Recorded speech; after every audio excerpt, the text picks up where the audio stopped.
Pakistan stock exchange में तेजी, कारोबार के दौरान 2000 से ज्यादा पॉइंट्स का इजाफा हो गया।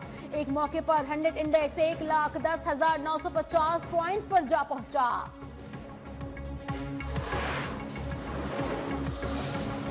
एशियाई तरक्याती बैंक ने पाकिस्तान के लिए $20 करोड़ कर्ज की मंजूरी दे दी। कर्ज की रकम बिजली की तकसीम के निजाम में जिद्दत के लिए इस्तेमाल होगी।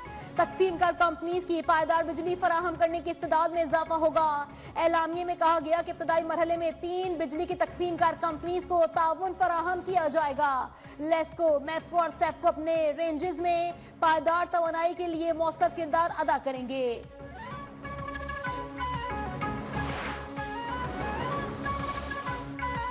पाकिस्तान ताजिकिस्तान के दरमियान 7वां मुश्तरका कमीशन इजलास। वफाकी वजीर तवानाई उवैस लगारी का कहना है कि पाकिस्तान और ताजिकिस्तान के दरमियान गहरे दोस्ताना ताल्लुकात हैं। पाकिस्तान तुर्की के बाद दूसरा मुल्क था जिसने 1991 में ताजिकिस्तान की आज़ादी तस्लीम की। पाकिस्तान ताजिकिस्तान के साथ तिजारती ताल्लुकात बढ़ाना चाहता है। ताजिकिस्तान को वस्त एशिया में अहमियत हासिल है।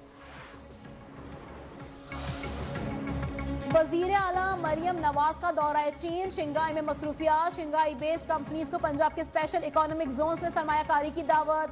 डिप्टी सेक्रेटरी मिस्टर जोए जोंगमिंग ने मुलाकात की। दो तरफा बाहमी ताल्लुकात को मजीद फरोग देने की जरूरत पर जोर।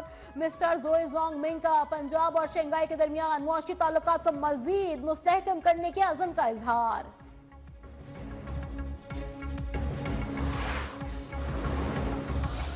जिन मुल्कों में सिविल नाफरमानी की तहरीकें चली हैं उनका हाल देखें क्या हुआ है। ये फौज को, मुल्क को कमजोर करने के लिए होती हैं। बिजली की कीमतें भी कम होने की तवक्को है, तो ये अब आवाम को रिलीफ मिलने का वक्त है और ये वक्त इस वक्त सियासी इंतशार का बिल्कुल नहीं है। तहरीक इंसाफ की इस कॉल को, सिविल नाफरमानी कॉल को मुकम्मल तौर पर मजम्मत करते हैं। पाकिस्तान के सनतकारों, ताजिर यूनियंस और इकोनॉमिस्ट सिविल नाफरमानी तहरीक के इंदिए के खिलाफ सरापा एहतजाज। पीटीआई इकदाम की सख्त अल्फाज में मजम्मत। तहरीक के ऐलान को मुल्की मईशत के लिए जहर कातिल करार दे दिया। कहना है कि सिविल नाफरमानी का मतलब पाकिस्तान को पत्थरों के दौर में धकेलने की कोशिश है। पाकिस्तान बहुत मुश्किल से तरक्की की राह पर गामजन हुआ। धरने और इंतशार की सियासत मुल्की मईशत का गला घोंटने के मुतरादिफ है।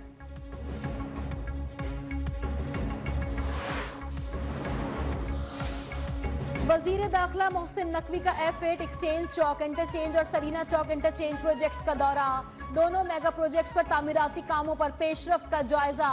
कहा कि F8 एक्सचेंज चौक इंटरचेंज में शामिल अंडरपास 25 दिसंबर को ट्रैफिक के लिए खोल दिया जाएगा।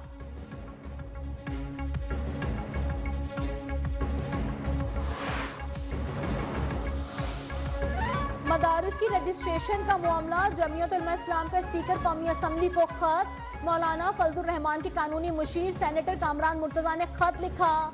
सदर की जानिब से लगाए गए एतराजात की तफसीलात तलब।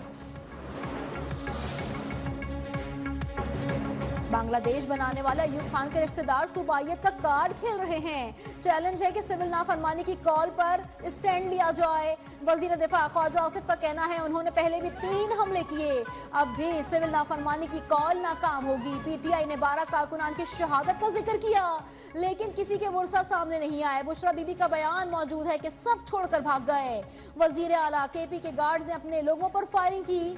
अली अमीन गंडापुर 3 बार भगोड़े साबित हुए।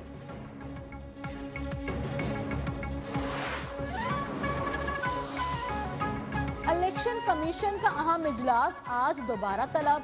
ECP, law wing Khyber Pakhtunkhwa, senate election, Islamabad बल्दियाती इंतखाबात और मखसूस नशिस्तों के मामले पर फिर ब्रीफिंग देगा।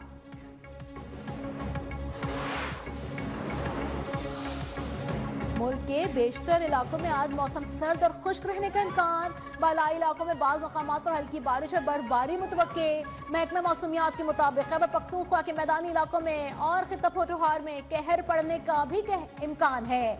जनूबी पंजाब और बलाई सिंध में बाज़ मकामात पर हल्की धुंध छाई रहेगी। लाहौर में सर्द हवाएं चलने से खुनकी महसूस होने लगी। बागों के शहर में स्मॉग का राज बरकरार।